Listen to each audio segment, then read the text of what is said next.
I've been reading. I'm a Jesus girl. Hey, I'm a Jesus girl. Happy Wednesday, guys.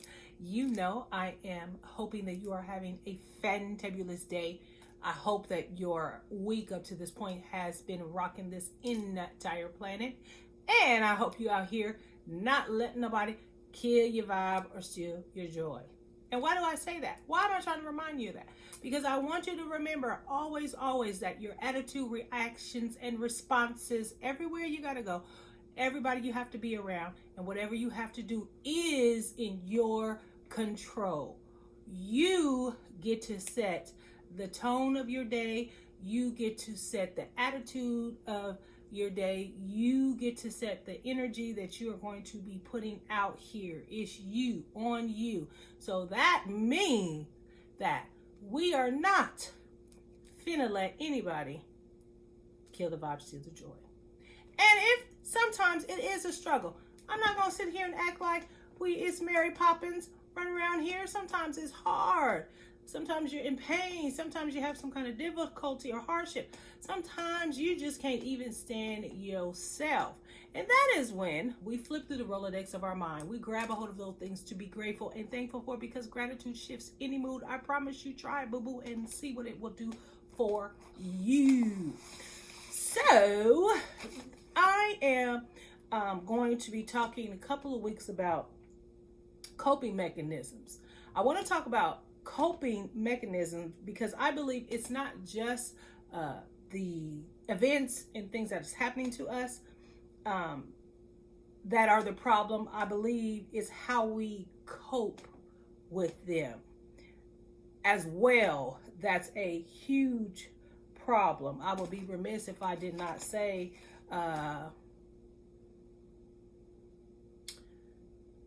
with the current events that have just happened in the last couple of days, I urge you to remember the commitment you made. Remember the feelings you had when we had the George Floyd murder. Look at the implications of it's in the middle of the trial of the officer that committed that murder. 15 minutes away, another young black man has got killed by an officer, and I know by now you know some of the details, but don't lose the fire, don't lose the fervor, don't lose the zeal, don't lose the convictions, don't give up on your commitment that you made as we deal with this particular issue in our country. I'm praying for you. I'm always an ear.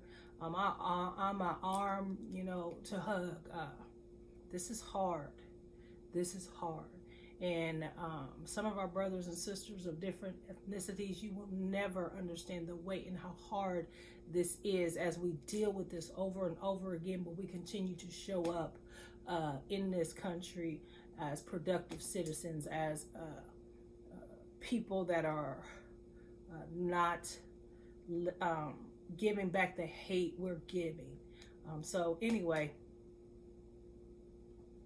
never forget. So, coping mechanisms.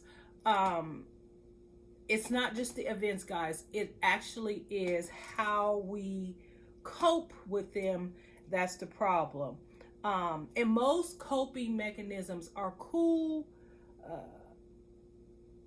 but in the end, if we overextend them, if we make them a habit, those habits will wreak havoc in our lives, and emotionally, it will just harm us. So I just think we need to spend a few weeks talking about a few of the coping mechanisms that are common and that most of us, if not all of us, have done. So the first one I'll start with this week is selective memory. Selective memory is a short-term, should be a short-term thing. Short-term memory, I believe in how it has affected my life. It gives me time to process the event or the thing or the harm or the trauma, and it gives me time to strengthen myself. It gives me time to emotionally strengthen myself. So selective memory, simply put, is a person's ability to remember certain information and not remember others. It's the tendency to remember only what one wants to remember. Selective memory is helpful. In the short term, it may give you the time sometimes to block out the pleasant, painful memories of a thing. It can actually give you time to stabilize. I know in two instances, I will give two examples. When something happened and I had a task to do, and there was just no way I couldn't think about it. I had to put it out of my mind to do the task that I needed to do, which I believe is actually a great coping mechanism. If you don't know how to do that, if you are one that you always have to just you're explosive in the moment, you everything is a crisis, you have to deal with a crisis in the moment, that's not a good way to be. You want time to process this, because it's in those explosive moments, emotional moments, in the moment, that you are not clear to make good decisions or put a good plan in place. If you are reactionary, then you're not giving your mind time to respond to all that's going on, so then you can process. So I believe selective memory is a gift from God. I am not kidding, because it allows you the time to get the task done. Think about when people die. It's funny how you just kind of go numb, so that you can get the time, do the things you need to do to make the arrangements and all that. And then after, when everybody's gone, when everything's done, that's when you start processing. Selective memory is kind of like that. Like I said, there was this task that I had to do. Something happened. I had to go do it. And I just couldn't think about it. And I was able to do the task, do it well. It was all it was supposed to be. Then when I came back, though, I did pick it back up and then process through it and do whatever it is I needed to do. See, that's the thing about the danger of selective memory. People who can block out memories or things that happen in the short term and emotionally detach yourself. You learn how to emotionally detach yourself. Long term, though, what you think, you are avoiding the anxiety of the moments, the pain and all that of the thing. You think you're detaching yourself and you are avoiding it, but when in actuality, you are actually amping up anxiety. Long term, it will be more concentrated. It will be more magnified, because you've detached. But just because you've detached, the thing has not detached from you. You've detached from it, and it's still there. And so sometimes when we get that ability to detach and to select what we're going to deal with in that moment, it can become a habit, and that habit is going to wreak havoc on our lives and our mental fortitude and our emotional well-being. But in that moment, it was good. Now, let me tell you another way I did selective memory. So it started when I was 11 years old. Some things were going on in my life, and I started to cope, to not think about. Actually, it was to not hear a sound that preceded events. And so I would block that out, and I started, don't y'all laugh at me, I'm not playing with y'all. I started to kick my feet, because this was at bedtime. I started to kick my feet on the bed, meaning I would lay in the prone position, and I would lay not vertical, but I would not lay horizontal, I would lay vertical. And so my feet would hang over the bed, and I would kick my feet up and down to make the sound so that I wouldn't hear this sound that I was trying to avoid. Now, I was 11. Y'all, I'm strong. I'm confident in myself and who I am as a person. So whatever. I am now 49. I'll be 50 this year, and I still do that. That coping mechanism became such a habit. Like, I cannot not do it. Like, I literally can't. Like, I just have to kick my feet to go to sleep. And it's funny, but that is a way that we do that. That's the danger of coping mechanisms if we allow it to become our norm. Selective memory is a danger. Selective memory is a danger if we continue to let it be our norm. It is one of the hardest habits to break, because what you do is you make your own reality. You select what you want, and you throw away what you don't. And boo-boo, I'm trying to tell you, it's not a good look. You are going to be emotionally unavailable. You are going to be so anxiety ridden in the inside, because you're not going to be building those emotional muscles to deal with the hard things of life, with the pains of life, with the difficulties of life. And we know that's going to happen to all of us at any day, any given day is something. And so you can't be detached emotionally. You can't have selective memories. You can't just pick and choose what you're going to deal with and not. And the real problem is then, as you detach, you are not truly living. You're really not in reality. And that's just the harsh truth of the matter. A lot of us is running around here ain't bit more in reality than the man on the moon, because we have learned selective memories.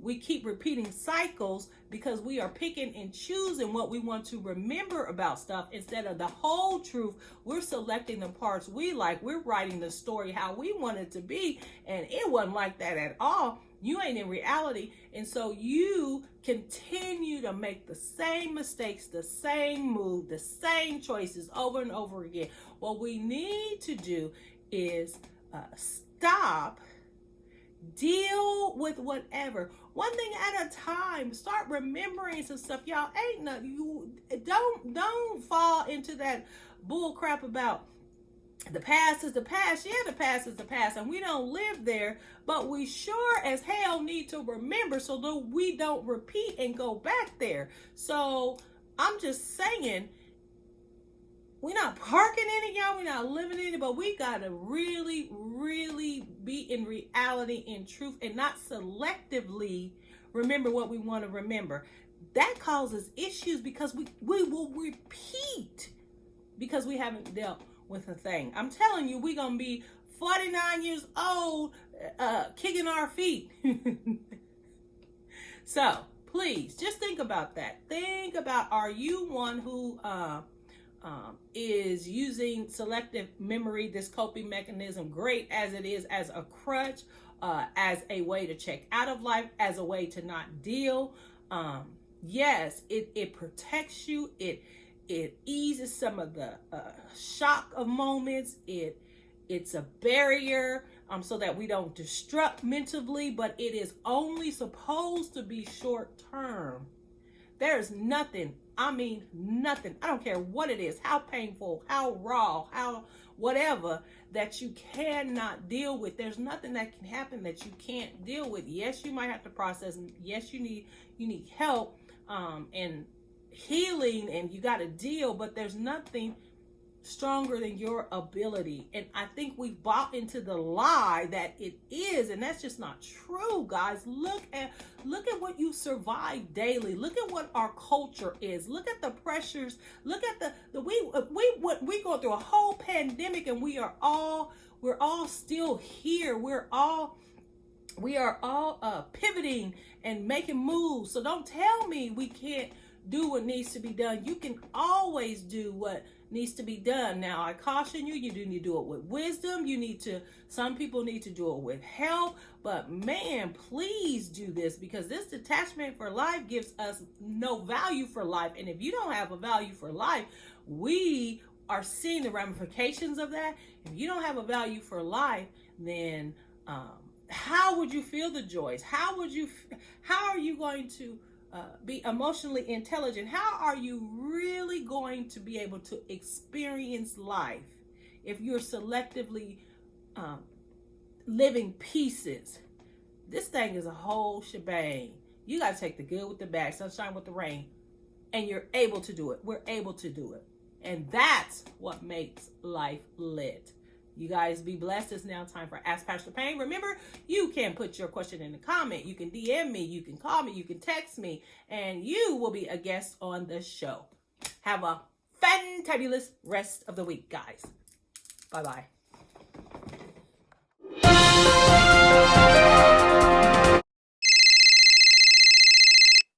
Why do we continue to invest in ships that don't sail? Friendships, relationships, partnerships, etc. Great question, Shay. Great question. Sis went there, didn't she? Sis said, why do we continue to invest in ships that don't sail? Relationships, friendships, partnerships, etc. The first thing, it pops into mind is because we think they're going to sell. That's just the bottom line. You somehow think it's going to sell, that your investment is going to produce dividends. But yeah, why do we continue to invest in ships that don't sell? Relationships, friendships, partnerships, etc. Because honestly, we believe that there is not an iceberg ahead. It reminded me of the Titanic, because we believe, given time, that we will be able to see a return on the investment. We foolish. Like, the bottom line, the quick, simple answer is because we think they're going to sell. We think we're going to get a return on our investment. We are foolish. We are ignoring the warning that man said in the Titanic, iceberg ahead. The Titanic, y'all remember, sank April 15th. It was in the North Atlantic Ocean. It was the largest ocean liner up to that point. And 1,500 people died. Over 2,000 were on it, but 1,500 people died. And everybody thinks, like the Titanic, the builders of the Titanic, everybody thinks their ship is not going to sink. They had limited lifeboats. That's the reason why folks died, because it was just like, this ship is not going to sink. So they didn't even prepare, for the possibility, because they just thought that the ship was not going to sink. Everybody thinks there are an exception to the rule, that we are built for this, and so we are indestructible, like they thought the Titanic was. But everybody knows that that's just not true. There's going to be losses even for those that did survive the Titanic. Think of the trauma that they're going to experience after they knew, first of all, that they left people to die. They've seen people dying around. There's always going to be casualties when you are in something that you are not supposed to be in. You are, as Shavette put it, investing in ships that don't sail. It's destructive. It's destructive to the psyche. It's destructive to your soul, your pocket, the bag, in some instances, most definitely your time. And that's even it. And even if you get on the light boat, there's still consequences. So I think because everybody thinks they are the exception, and we fools, is what it is. We foolishly think that there'll be a return on that investment. I think people need to clarify what a dividend is. Now, on a side note to that, some relationships, the return is going to be different. Like, you're not going to get what you give. Like, we're not all doing stuff to get the investment, but you should be getting some sort of return. Everybody be talking about everything should be reciprocal. That's not true. Sometimes you are to pour into someone. Sometimes you are to water. Sometimes you are to plant. But I do believe truly that God will give the increase, and that return, He's going to give a return in the way that you need it. In some cases, the return is not going to come from the thing that you are investing in, but there should be a return somewhere. And if there's not a return somewhere, that's when you know you out of order. You are, as Chevette, investing in a ship that says that don't sail. As Chevette said, you're investing in a ship that doesn't sail. But sometimes, though, the return is not going to come back from that which you are investing in. That's why you got to use wisdom. That's why you got to be careful. And that's why you got to clarify relationships and what you are invested in and what you are involved in, and be clear and have clarity that this is a thing you're supposed to be doing. Because if this is a thing you're supposed to be doing, there will always be a return, even if it's not going to come from the investment, from the thing you are or person you are investing in. And so I think that we need to really, really be careful, but not get caught up in the return, so much in the return in that thing. But are you yourself getting a return? Are you full? Or is your tank getting replenished? Because like I said, sometimes the investment is sometimes you're just going to pour into. You are to be the vessel to pour into something, and that dividend and that investment is not going to come back to you through that way. But make sure that you are getting a return from somewhere. God would never, ever, ever have us out here depleted and not getting replenished. He replenishes us so that we can pour out. It's supposed to be this continuum that I pour out, he pours in, I pour out. He pours in, I pour out. And so making sure that he's pouring into me, and so that I'm pouring out, I will never be depleted, because he will always give the return to replenish me from somewhere. But just be wise. Be very wise in clarifying this relationship, this investment, this friendship, this partnership, and make sure that it's a balanced thing. And by balance, I don't mean it's all flowing perfectly, but I mean that you are not working from a deficit. That you are being fulfilled, that you are getting what you need, even if it's not from that thing. But I think we've got to start really working on that. So I hope I answered that question. Remember the Titanic, everything that's sailing can sink. You best believe. And if it is sinking, ain't nothing wrong. Get your lifeboat, get your life vest, and get to sailing. Iceberg ahead. Heed the warning. Heed it. Be best, class.